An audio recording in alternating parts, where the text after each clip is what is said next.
मी नम्रता Murkar Riddhi क्रिएशनच्या kitchen मध्ये सर्वांचं स्वागत करीत आहे।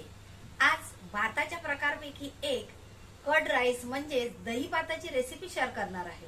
चला तर रेसिपीकडे वळूया। पण कर्ड राईसची रेसिपी बघणार आहोत। त्यासाठी ते 1 वाटी तांदूळ घेतलेला आहे।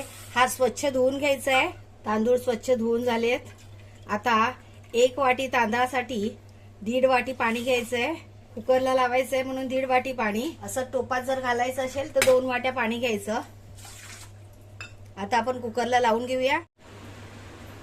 1 वाटी तांदळाचा 2 वाट्या भात झालेला आहे। 2 वाट्या भातासाठी 2 वाटी इथे दही घेतलेलं आहे। दही चांगलं घुसळून घ्यायचं आहे।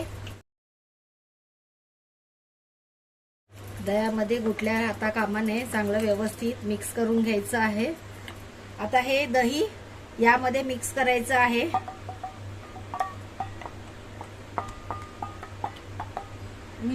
दही आणि भात चांगलं एकजीव करून घ्यायचं। हे आहे फोडणीचं साहित्य। कढीपत्ता धुवून घ्यायचा आहे, कोथिंबीर आणि मिरच्या धुवून घ्यायच्या आहेत, आलं कट करून घ्यायचं आहे, मीठ यामध्ये ऍड करायचं। सुरुवातीला बेतानेच मीठ घ्यायचंय, लागलं तर परत टाकता येईल। आता आपण फोडणी करून घेऊया। सुरुवातीला आपण सांडग्या मिरच्या तळून घेऊया।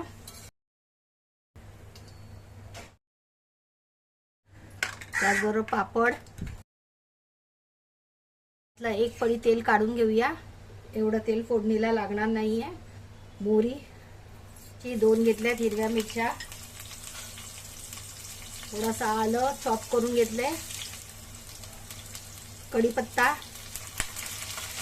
आणि उडदाची डाळ धुवून घेतली आहे।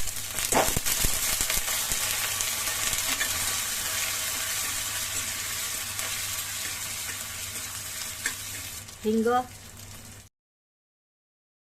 गॅस बंद करायचा आहे। 1 लाल मिरची। आता ही बनवलेली फोडणी यामध्ये ऍड करायची।